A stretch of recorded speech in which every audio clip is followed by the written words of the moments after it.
Yo, Welcome back, creeps. what up? Hello, everybody. How is everybody? This feels really awkward now or something. I love it. How was your week, Dulce? How was my week? Ooh, I bought a new game. It's called Frog Detective. Um, it's freaking adorable. So far, it's very charming. I recommend it. There's 3 cases to solve in the game. I got it on sale for like 15 bucks. But regular price is not ridiculous. It's like 20 bucks. So I think it's worth it so far. But if I change my opinion, I will tell you. But otherwise, because I really needed a break from trying to get through Kirby. You still Kirby. playing it? Yeah. Oh, well. Yeah, like I'm only halfway done. Yeah. And there's like little like side quests that you could do. And one of them has like a difficulty of like 3 stars out of 5. And it's fucking hard. I can't get through it. I had to quit. I'm just like, I'm not a good gamer, so I understand. Do you know what I mean? And I think that's partly why the reason I gravitate towards games like Coffee Talk and like Frog Detective and Because you're literally a frog who is solving crime. yeah, you're a charming little frog that is just interviewing like strange little characters like a koala that is hiding in the ocean. Like he's just swimming around in the ocean because he doesn't want to be on the island because there's ghosts on the island. Fair. The dialogue is really cute because like the frog is like, "Are your feet wrinkly?" And the koala's like, "Ew, I don't know." But yeah, it's super cute. Oh, and then Dia de los Muertos just passed up, so I was busy making up my altar, which I intend to Yeah. leave throughout the year. So that was a thing, and then what else? We went to Crosby. We'll get into it. Yeah. We'll get into that. But we also went to see like the new Exorcist movie on Saturday. Oh yeah, we did, and it was kind of lame, but it was It was a really bad movie, honestly. it was kind of lame. It was like, I've got nothing against Marvel movies. Marvel movies. Yeah, I was just gonna say, like The Exorcist. I've got nothing against Marvel movies. I don't watch them personally. I've never really seen one. But The Exorcist felt like one of those. Oh, interesting. Yeah, to me, it was just like, how can we milk this Yeah. for as much as possible? And like, it wasn't even scary or anything. Like that's what we were saying. It felt more like an action type of movie or Yeah, kind something. of Like like it the was Fast and the weird. Furious, like how many can Yeah, we shell out before?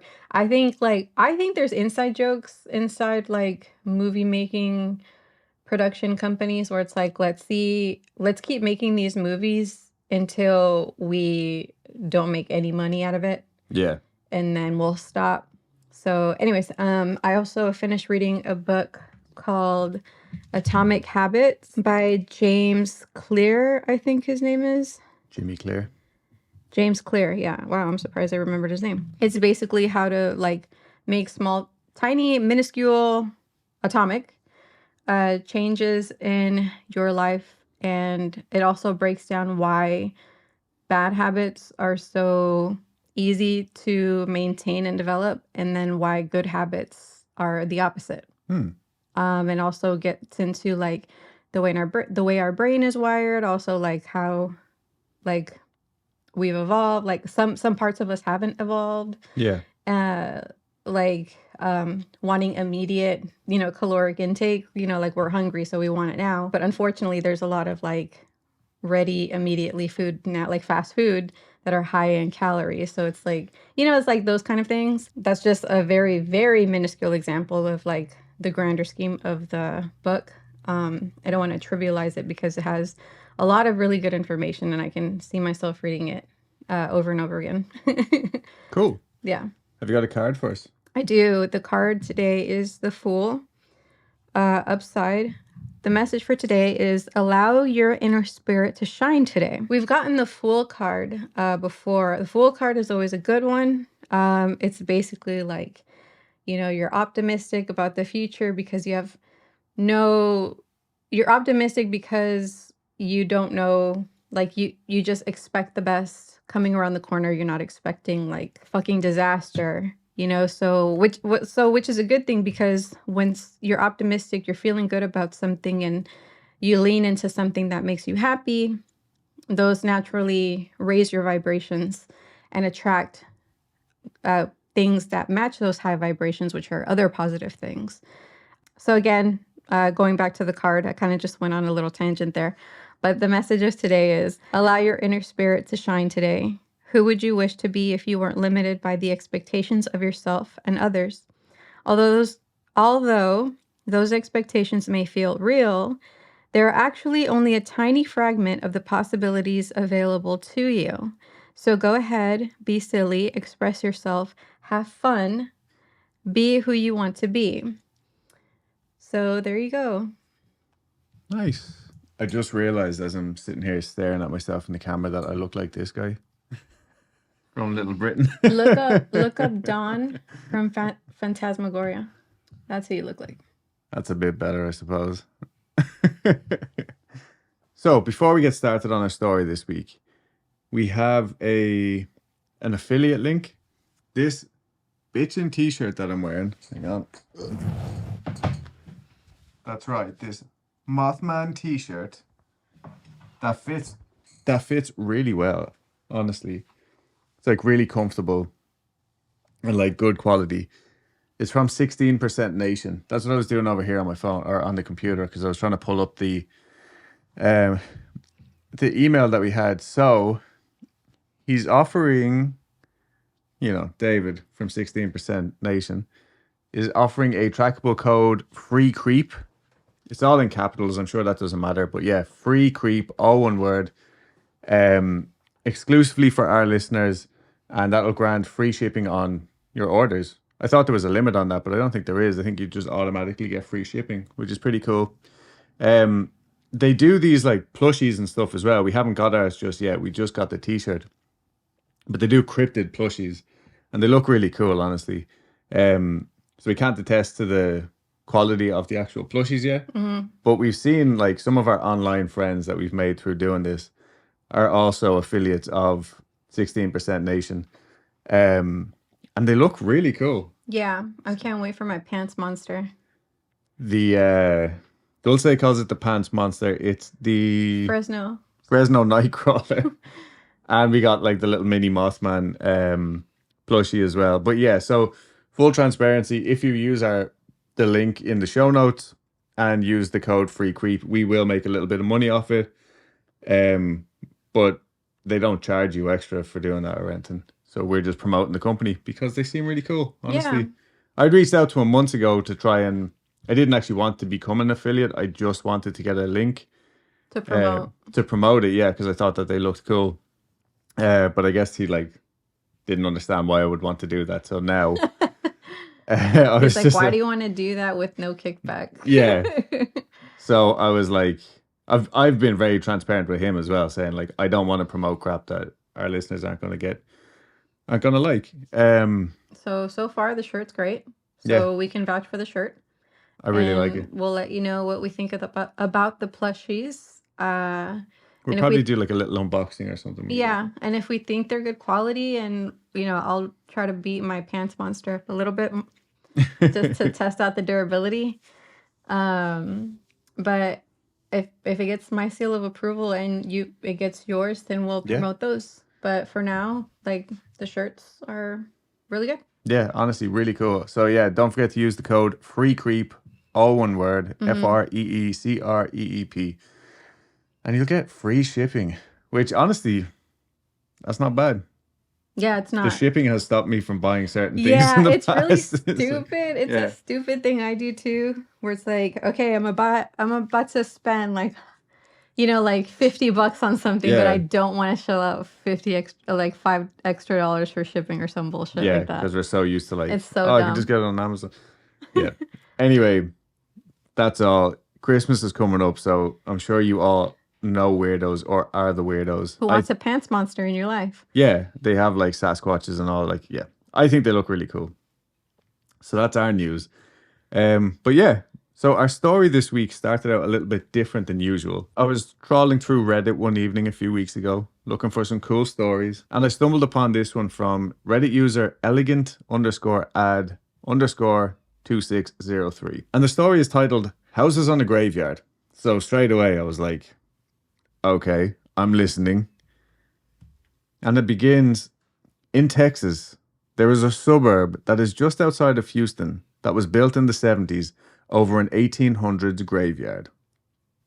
And to be 100% honest, it was actually the update that I saw first, but for the sake of this, we're starting at the beginning.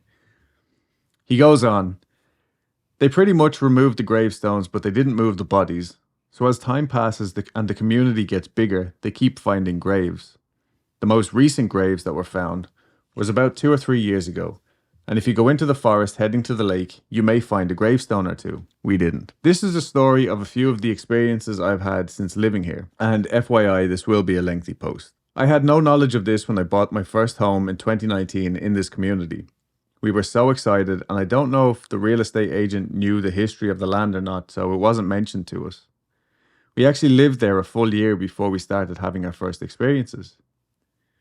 When my wife got pregnant in 2020, we were so excited. It was our first baby, and so we were outfitting my baby's nursery. On this particular day, I was just about to build the crib. I had just picked up the heavy box from inside the garage. I went to open the door. While struggling to reach for the door handle, suddenly the door flew open out of my hands, and due to this, I was expecting to see my wife on the other side, but she wasn't there.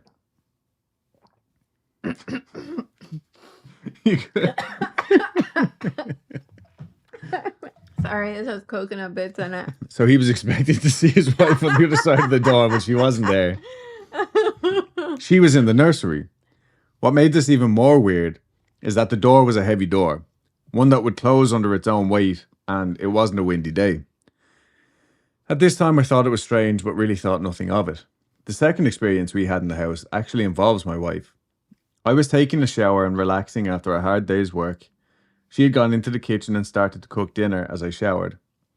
She suddenly burst into the bathroom, and she claimed that she saw a shadow heading to the nursery and assumed it was me. She said she started talking and thought it was odd that I didn't reply, and looked over and saw that there was no one there. We would have things move from time to time, but thought we were both forgetful and had moved them, but both of us never remembered moving the item. It wasn't until I bought a second house in the same community and go to rent out the first house that I learned the history of the community. A guy looking at the house told me what he knew of the graveyard, and after the conversation with him, I became curious and started researching, even finding a Unsolved Mysteries episode about the community and the experiences the first people of the community had, as well as of all the lawsuits that happened. Skipping to the next house, activity started immediately. At this point in time, I have a 6-month-old and a toddler. My wife, myself, and the toddler were in the living room. My newborn was sleeping in the master. Suddenly, and with me and my wife both present to see it, a playpen ball flew out of our master and hit the wall. We both tried to figure out how that could have happened. We looked at the air conditioning. If a toy was nearby, could it have launched the ball? Nothing. We couldn't explain how the ball was thrown that hard against the wall. The weirdest thing that happens at 3 a.m. without fail. My 2-year-old daughter, who is autistic, wakes and wants to sleep with us. Sometimes she seems like she's scared, sometimes she seems like she's normal. Now, I don't know if this is learned behavior or something more, but I feel like it's worth noting. Time and time again, we think we see shadows and dark masses. My wife says she feels uncomfortable in the kitchen. I feel like I see things out of the corner of my eye. Now, to be forward, I won't call this paranormal because it could be my own paranoia and makes me question if the small things I see are just in my head. And if this really is what we speculate, it doesn't seem malicious, which is always good. And then in the comments, someone had guessed the neighborhood. Like, I'm talking like there was like maybe 5 or 6 comments, and they were like, "Is this blah blah blah?" So I was like, "Oh shit, this is like legit. I have to look this up." And in their update, do you want to read their update? Okay. And so this is part 2 of this story. This is the one that I actually saw originally. So last time I ended my post, I thought I was seeing things, but it could have been my own imagination. I was unsure. We had told a few friends, but no one would believe us, and I also finally told my wife My what I, wife, my sorry. wife. Oh my god, I was thinking the Sorry. same thing. Sorry. My wife. Oh my god.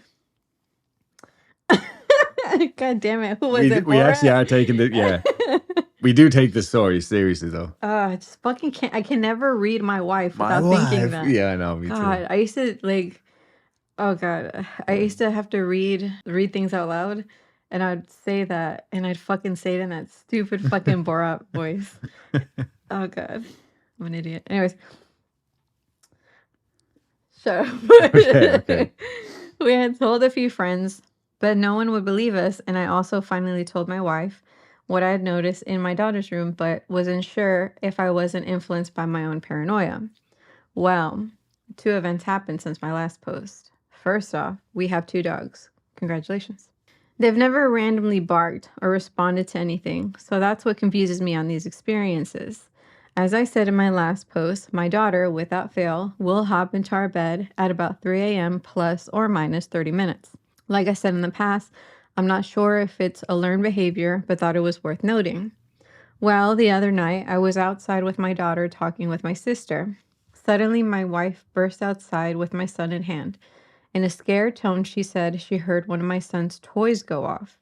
She heard the toy and looked up and saw a black mass fly across the door of my daughter's room.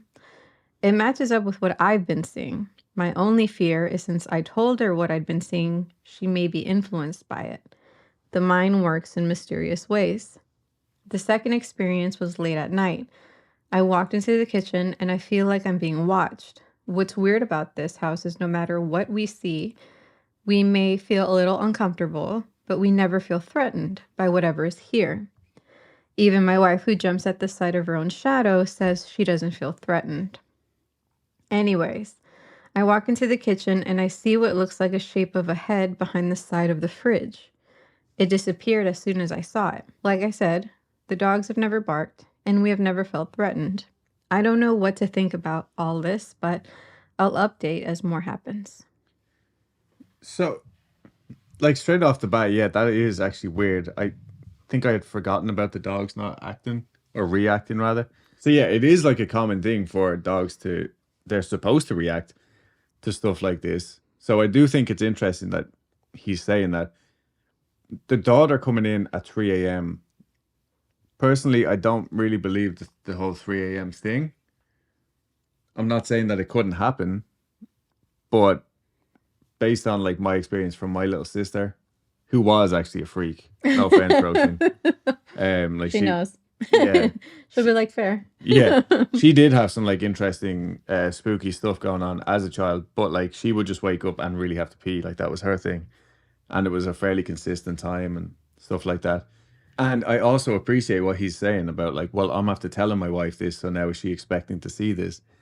But then there's like the whole swings and roundabouts thing with paranormal activity. Like, if that is what you're expecting to see Mm-hmm. and you see it, that doesn't mean that it's not there. Yeah, yeah. You know what I mean? It's Yeah. just like maybe the thing is materializing in a way that you can comprehend, even if it makes you scared. I don't know. It's really this theory that I have is like really hard for me to put into words. You know what I mean? Mm-hmm. But what I quite like about this person's account is how skeptical they are. I personally do believe that this family are experiencing something. And then, yeah, like I said, maybe some of it is being influenced by their own paranoia. But this goes back to all the other cases that we've covered, like the classic poltergeist cases that we haven't done in a long time now, actually. But, you know, it's always a way. Like something tries to separate the family as well, whether it's an actual entity or it's just that one person believes it and one person doesn't. And there's so much paranoia that comes from witnessing stuff and then doubting yourself. Yeah, that's true. So it is like a vicious circle. Like, Yeah, and also I thought it was interesting that they hadn't experienced anything until a baby was in the in the picture. yeah, Yeah. that is. And then like that could go if the poltergeist activity or phenomena, whatever, is hormone based. It could be from like postpartum. Is that the word? Yeah, just Yeah. manifested emotions. Yeah, basically, you know what I mean? Or like Yeah. just the general stress of having a new child when you Yeah. don't know what to do. Mm-hmm. But like I said, people in the comments seem to know the story, and it really wasn't that hard to find because it was one of the stories in an Unsolved Mysteries episode. It was season 12, episode 7. There was also a book written about it in 1991 and a TV movie called Grave Secrets.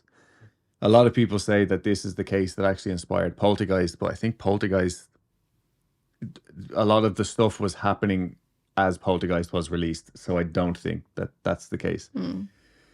I've not read the book or watched this movie, but I did watch the Unsolved Mysteries episode, which I found for free on YouTube, but I know that other people had to pay for it.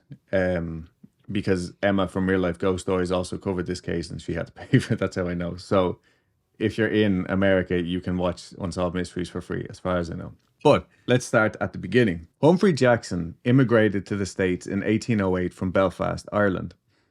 He was from a wealthy family, by the sounds of things. His dad was a member of an Irish parliament. I'm not going into all that, but it wasn't the current Irish part. Like, it's before Ireland was a republic.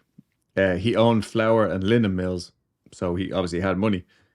Humphrey was a well-educated man, and he initially settled in Louisiana, where he operated a sugar plantation. But his plantation actually failed because he chose not to own slaves. I don't know whether this was like a moral choice or a monetary choice, because last podcast on the left are currently covering the horrific story of Madame Lalaurie, which I'm sure we'll do eventually. But through listening to that, I learned that the average cost of owning a slave at the time was around $25,000 in today's money. So for a lot of these horrible people, it was a status symbol. It was like, well, I've got 6, Oh, I see. slaves. Yeah. And then people would go, oh my God, did you see how many? Mm. So I don't know if Humphrey was just a nice guy Or he just couldn't or afford he just it. couldn't afford it. Yeah. Yeah. Humphrey was a member of the Stephen F. Austin's Old 300. Austin's father had been given a plan by the King of Spain to colonize Texas with mostly well-to-do and somewhat educated families. Like, the idea was to have everybody there who could like read and write and stuff like that. Most of these sites were over 4,000 acres each and all along the San Jacinto River. And Jackson's land was pretty much where the town of Crosby sprung up. He seems to be accredited with being the reason why Crosby is even there. Now, he was killed on January 18th, 1833, when a tree landed on him. And this was 3 years before Texas became an independent republic from Mexico, and 12 years before Texas was officially absorbed into the United States of America. So this place has history, At some point after the Civil War, I couldn't find the exact dates, but a guy named Mercer McKinney came to own a plantation on the northwest side of Crosby. And this chap did have slaves. He had 3 lads and 2 girls. And when slavery was officially abolished in Texas on June 19th, 1865, McKinney gave his ex-slaves some of his land. We think it wasn't out of the goodness of his own heart, but I did read about redistribution of plantation land and stuff like that. But then there was also a lot of loopholes. I don't know. But either way, these guys ended up living on the land. And this land ended up becoming known as Black Hope.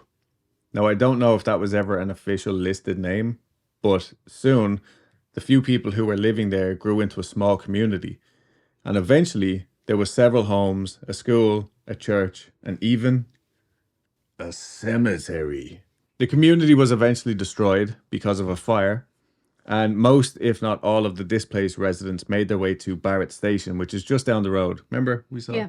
Across the freeway. Yeah, so it's literally just a short walk away. And Barrett Station, known today as just Barrett, Texas, a freedmen's settlement, was established in 1875 and was named after a chap called Harrison Barrett, better known as Uncle Harrison. Barrett is today still a predominantly African-American community who are extremely active in keeping their history alive. It's actually very cool what they're doing up there. I was going all through their website, reading what they get up to and all. It's cool. And that Uncle Harrison guy sounded like a really nice guy. Anyway, when everyone left the Black Hope area, things kind of just went by the wayside in terms of the cemetery. I think it turned into a bit of a ghost town. Except people were still being buried there. I guess because it was cheap. I don't know Maybe. if they had to pay anything, to be honest. In fact, the last burial in Black Hope Cemetery took place in 1939, but it had never been officially registered with Harris County for one reason or another. It was literally an admin thing. And so it was just forgotten about by almost everyone. And I read that there was a total of around 60 graves on the site, but again, I've no way to confirm that. The grave markers weren't made of stone or marble either.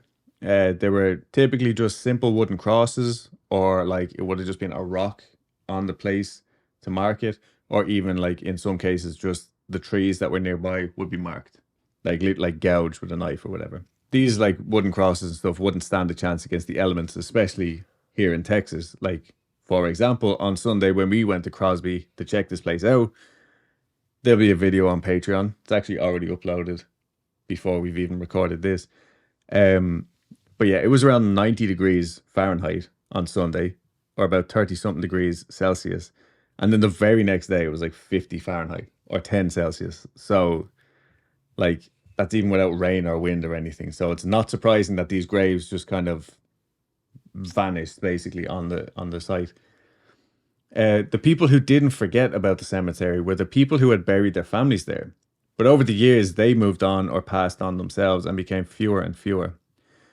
And eventually the land was sold to Purcell Company property developers in the 70s. And guess what?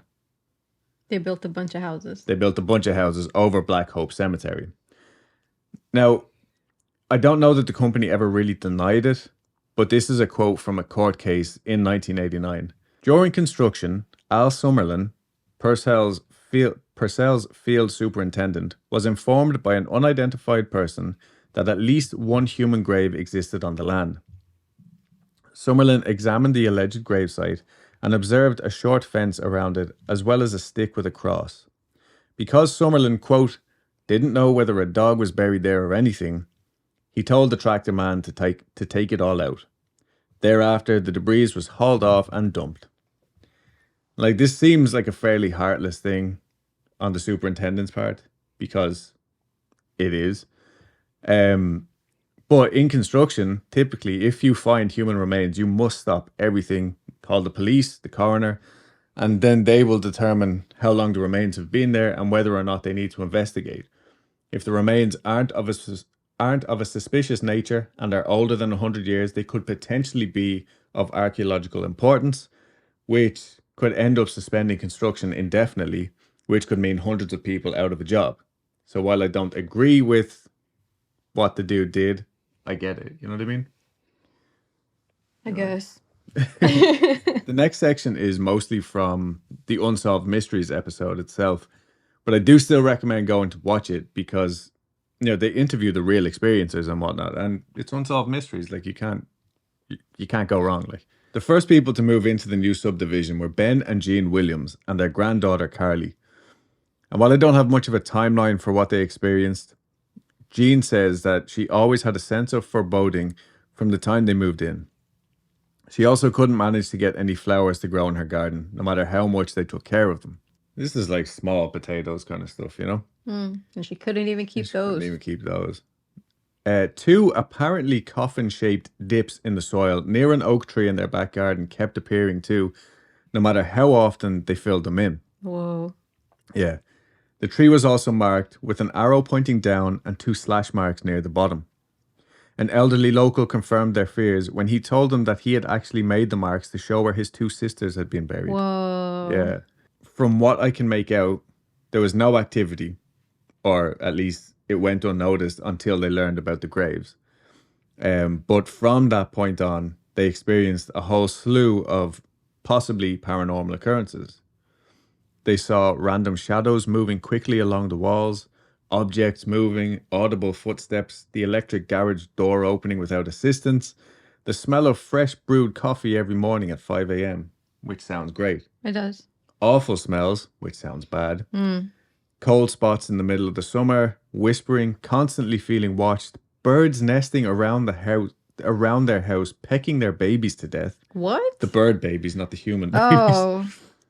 Toilets flushing on their own and voices emanating from the flushing toilets. What the fuck? Yeah.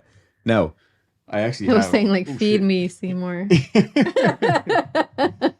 So I do have some media to go along with this one. So I have a file here labeled "Toilet Talk," and I'm going to show it to you now in a second. What the fuck? I'm going to say now that like I fully believe that this family were experiencing some of what the weird shit that they were experiencing, but I don't think I buy the toilet stuff, right? And I'll tell you for why.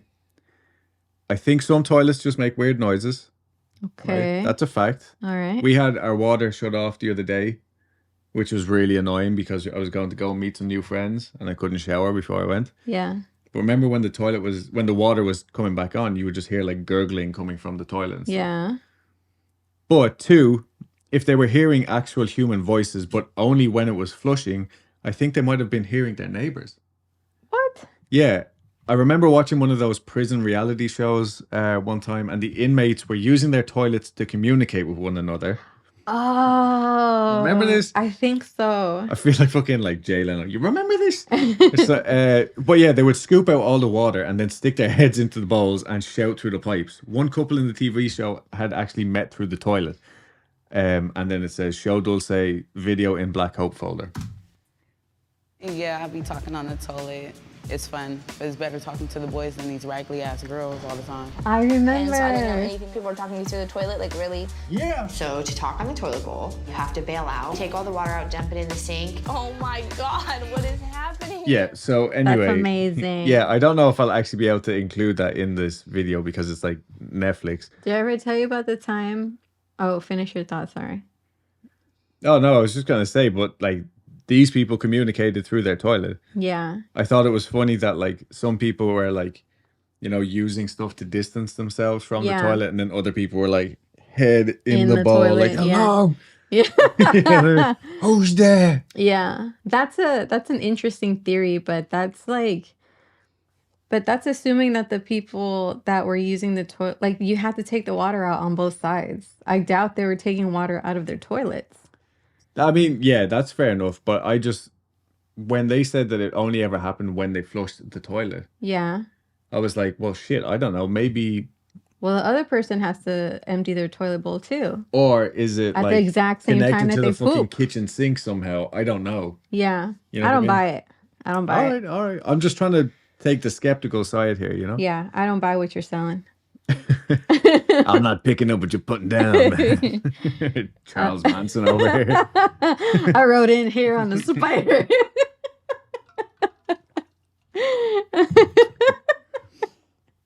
But like I said, I do think that they were experiencing some like legit spooky stuff. Yeah, but okay, before you go sorry. on, the reason why I was telling, did I ever tell you about the time that when I was working overnights, that all the toilets went off at the same time No? when I was passing by yeah. So word on the street is my job is haunted. Oh shit, yeah. Yeah. So all the toilets in the All store. the toilets. What the fuck? All the toilets. All the toilets in the store are on on those sensor thingies. So when you're done, you pull up your pants, and sometimes before, during, or after, when you're moving around like buckling and stuff, the toilets go off. I think and people are flush familiar themselves, with right? censored toilets. Okay, but just in case they're not, Okay, all right? okay. Anyways, some of them are a little sensitive. Sometimes they won't even go. Sometimes they're a little sensitive. You just pass by a stall where the door is open, it'll just go off. Right. Or like I'm washing my hands and then a toilet behind me will just go off, whatever. But like they're not out in view. They're in restrooms. Yeah. So I wasn't going into the restroom this time. It was like 12 o'clock at night when I had clocked in. And I was walking down the hallway, passing up the toilets. The doors were closed and they all went off at the same fucking time. That is weird. I wonder, is there some sort of timer on it? Like, you know what I mean? I don't think so. Like, you haven't flushed in 3 hours. Like, I don't know. That's interesting, though. Yeah.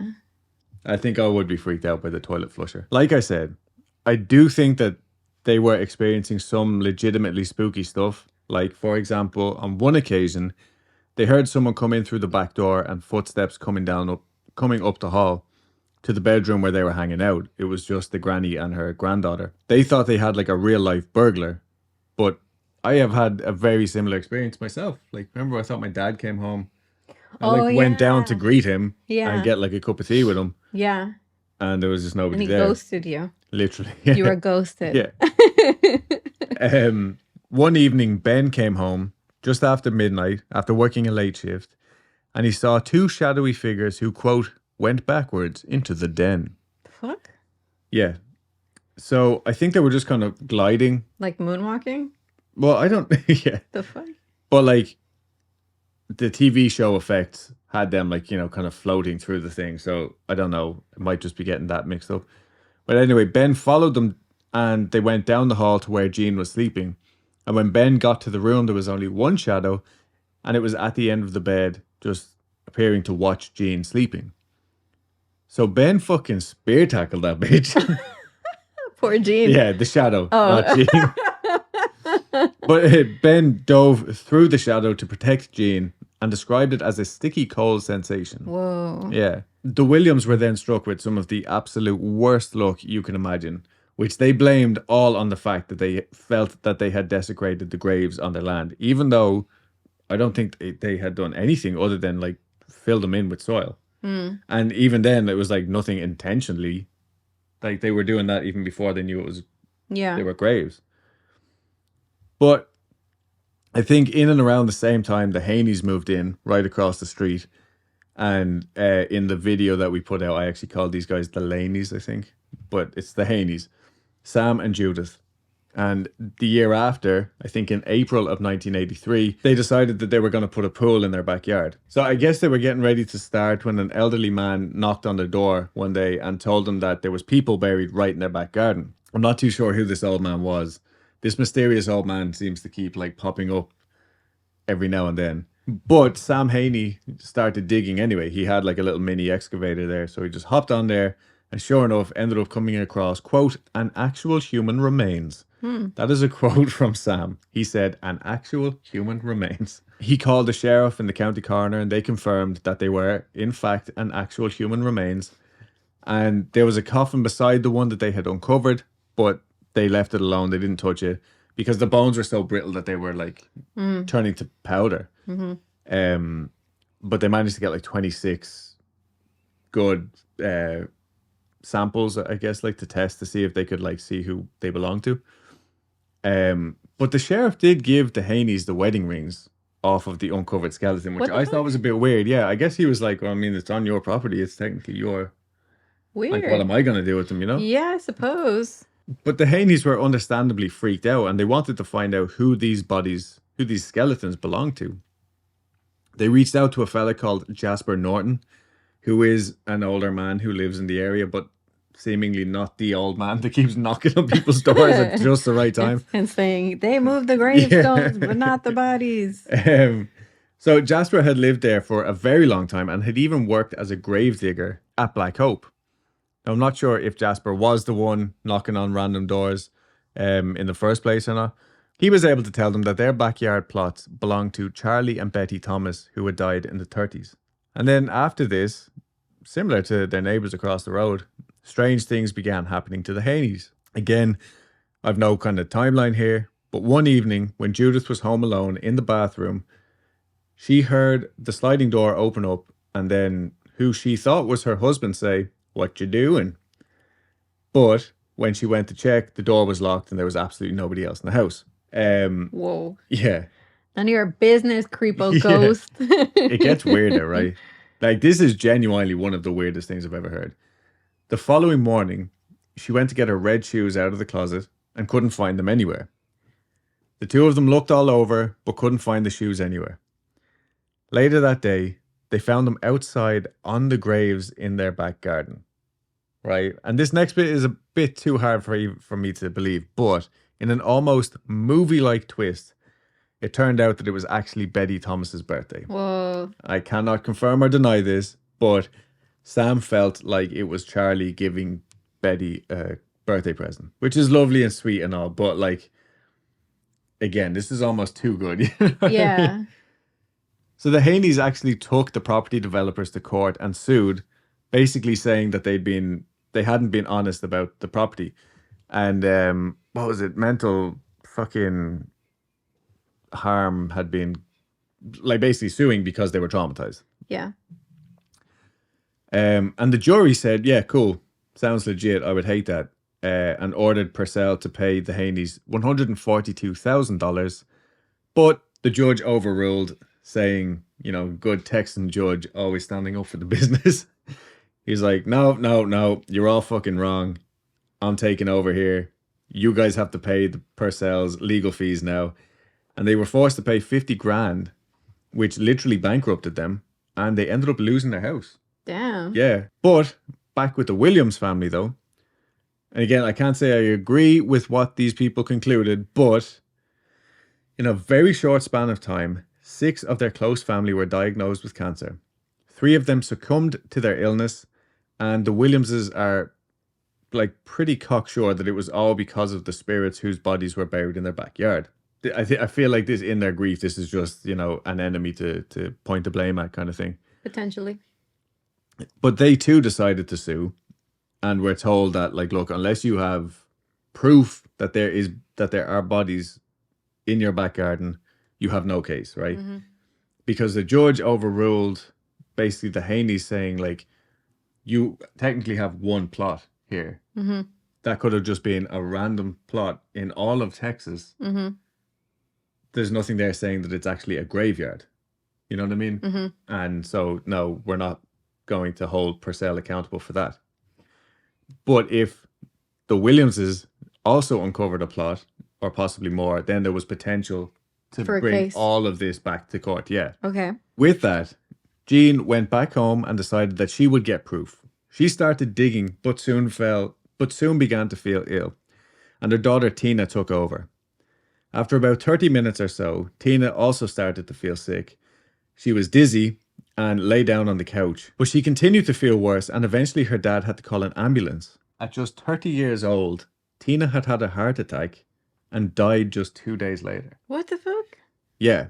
So another death that the Williams attributed to these supernatural forces or whatever. Wow. So I can understand why they would feel this way, but I honestly don't think that these were caused by supernatural forces. They were horrific tragedies, but to look at all of this with a skeptic eye, in the TV show, Jean herself was telling her plan, and she reckoned she was going to be able to dig about 2 foot of a grave every day until she found a body, and that would be that. It was like, oh, simple as, like, I can dig graves. Speaking from personal experience, like, I have had to dig holes for cables and cable containment, and, like, trust me, like, digging down 2 feet is way more intensive than you might think, right? Because it's not just, Yeah, it is. oh, here's like 2 little, like, you know, space in here, like, anyway, there's way more to it than that. Yeah, I had to do that. Really? Yeah, I had to dig. I couldn't quite make it to 6 feet, but I did like 3 or 4 feet for Chief. Oh, well. So, yeah, so doing that, and as well, it's going to be like a 6 foot wide or long fucking trench. You know what I mean? Like, this is a lot of work. Like, add to that the fact that they're in the Texas heat. I genuinely think, like, unless you are close to marathon running stamina, this activity could cause a heart attack in a lot of ordinary people. Myself included. Like, I wouldn't fucking sign up to do this. That being said, I'm not discounting some of the other paranormal activity, like the red shoes thing, for example. If that's true, that's fucking insane. Yeah. And the doors opening, like, a lot of people have had the same experience in this neighborhood. Now, a lot of locals think that the Haneys were just trying to, like, out there to try and get cash, because they're saying, oh, they were already having money troubles. And then they tried to sue, thinking like this would get them out of the hole. And then these people are also saying that they never really experienced anything, and apparently those houses never produced any more strange phenomena. But according to the internet, Which always tells the truth. always tells the truth, the other locals have reported weird experiences. One resident's mother won't stay in his house after dark. Whoa. They were hanging out in the house one day and the door slammed shut, even though there was no breeze or anything. This same woman also reports seeing a black orb about the size of a quarter floating around the room and hearing a gruff man's voice, heavy breathe, real close to her in the bathroom. She also says that when her granddaughter was just 3 years old, she told her mom, "Mama, I saw that brown man and he tried to pick me up." Whoa. Yeah, saying that this happened in the house, not just randomly on the street. Other neighbours have reported general poltergeist activity, honestly. But I want to wrap up this interview. What the fuck? Where are you? I'm Ron Burgundy. I didn't even write interview in it. But I want to wrap up this episode. You're freestyling over here. Yeah, with one more update from our new friend, Reddit user elegant_ad_2603, who I actually don't know their real name yet. Maybe after they hear this episode, they'll be like, "Yeah, I'm Dan." And this is their update. This is not me talking anymore. So it seems I'm doing this every 2 weeks as things are happening, and things have ramped up in the past week. There are some things that are pretty minor, and I can usually think of a plausible explanation. And if I can think of an explanation, it's not worth telling. Plus, in my stories, I will lead you in my thoughts trying to debunk. So here we go. This also involves my other property that I used to live in. So this is another long post. So we ended up telling a family member about what we've seen and heard so far at the house. This person doesn't really believe us, and that's fine. I understand not everyone will believe me on what's been happening at this house, but I don't think whatever's at my house has the same understanding. It now seems whenever this person comes over, activity starts. That's like a cat that knows the person doesn't like them. Yeah, you're not wrong. Yeah. One time my family member came to watch a show. We have one show we religiously watch every week, and we were waiting for it to start. I was sitting at the dining room table eating my dinner, and my wife and family member were in the kitchen chatting. Now, across the kitchen is a utility/laundry room. In there, it's kind of where we put the cat we own when we eat, because that cat loves food. And we'll swipe a pork chop off your plate. I'm speaking from experience here. It's right. Our cats, they won't eat people food. No, they don't. They're not interested. Well, I mean, they like to smell it, but that's it. While we're all chatting, the cat starts meowing. A minute later, the door handle starts turning. Now, logically, one would think the cat has learned how to turn the door handle. Here's the issue, though. The doorknob's are round, and there is nothing for the cat to sit on to even get a grip of it if it could turn knobs. But Max, when he wants to go out to the garage, He does he hold. He does that. he knows how it works. He just doesn't have thumbs. Yeah. Thank God for that. That means the cat would have to hang off the doorknob and swing its body while somehow holding the door. My family member blamed the cat, but it didn't make sense. I would have to have a talented cat, but my cat is fat and happy. I like how he put it happy. Fat and happy, yeah. As well. Same. Not fat and sad, just fat. Yeah. Me too, bud. Me too. On the same day, my daughter was playing with her toys while we were watching our TV show. After a while, the show ended, and my wife and daughter went into the master, and my family member and I stayed in the living room while watching a new program. Now, my daughter has a lot of electronic noise toys that will eventually shut off after you stop playing with them, usually 5 minutes after the last button was pushed. Anyways, my wife and daughter had been gone for over an hour. Suddenly, one of the toys just started going off, over and over. It would not stop. I figured it would stop on its own, but it didn't. I eventually took out the batteries, and it did stop. Now, I understand 9 times out of 10, a simple reboot will fix most electronics. But this one was odd. When I put in the same batteries, it didn't do it again. The following week, the family member came over, and we were just hanging out. No TV or anything, just chatting. Suddenly, the TV turned on. Just the TV. Then it turned off, and then it came back on. You could hear the TV as it clicked, on and off. Now, I have one of those automation systems that makes my home a smart home, and the TV that turned on has a surround sound system. So the system would usually turn on multiple components to watch a program. Plus, it's on a battery backup, so if the power would crash, I would have a little time to watch TV. So there was this one remote for the whole system with other remotes in the attic. On top of that, I programmed these smart homes for a living and have access to the program. There was nothing in the logs that told the TV to turn on. Could it have been CEC or ARC that turned on the TV by accident? No. No. I turned off all those features due to the type of system I have. So, how does this TV turn on? The last part of this update comes from the other house that I'm renting out. I was talking to my tenant. In the middle of the conversation, she asked me if I knew if there was a need to redo windows. She told me that sometimes she feels cold in some rooms and some doors would slam. She claimed she thought it could be the wind. Now, this house was built in 2019. When it came to the freeze of 2020 in Texas, we lost power for 3 days. The house stayed at 55 degrees at its coldest while it was in the single digits/teens outside. So the house was well built. I hired a window guy just in case to make sure, and he said all looked good. I told her this, and she thought it was strange, and so did I. We've had a very warm summer here in Texas, and she started renting in July. Now, I live there, and the AC vents aren't on the doors, so the likelihood of its air conditioning closing doors is 0. It may explain the cold, but when I lived there, I really didn't experience uneven cooling. I won't discount it as a possibility due to the system now being close to 5 years old, but door slamming, I can't explain. So that's it. That was actually a really technical update. I didn't remember that. I learned more about smart homes. Yeah. There was a chunk of that we actually cut out. Yeah. But I appreciate him being that thorough with it. Like, you know what I mean?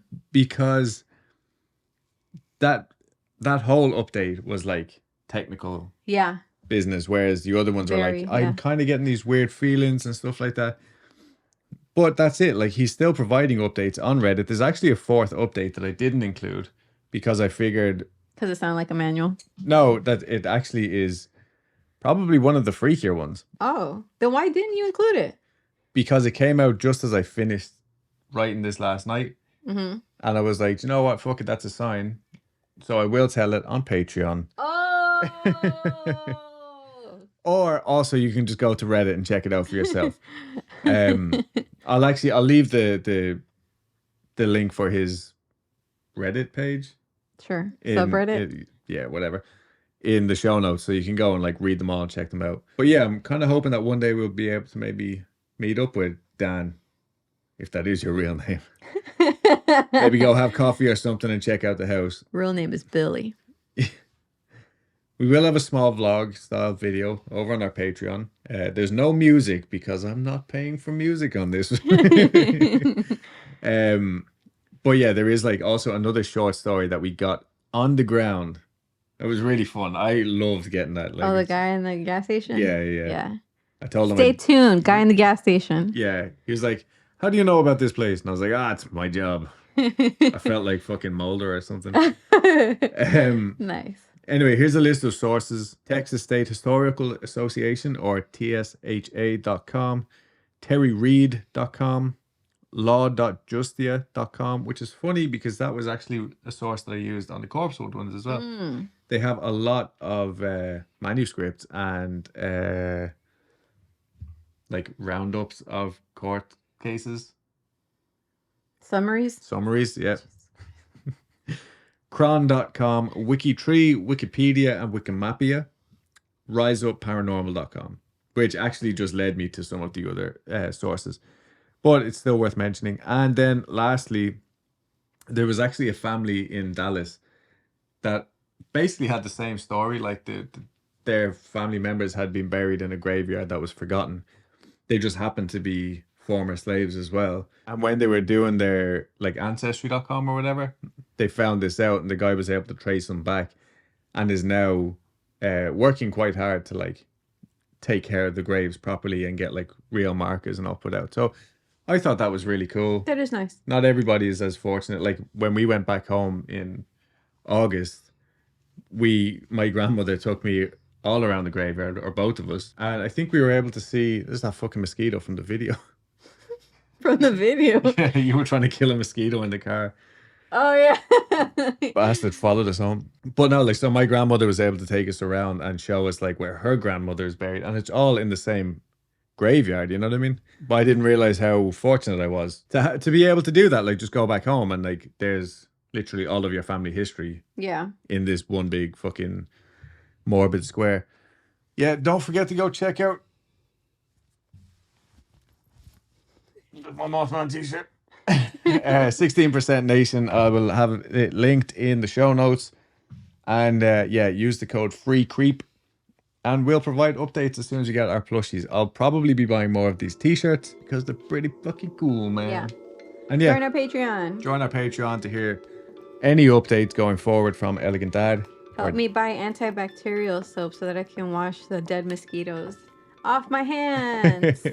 Thanks for listening. Thanks for watching. Thanks for doing all of that stuff. Please like, rate, review, all that kind of crap. Join our Patreon. Love you all. Bye. Bye.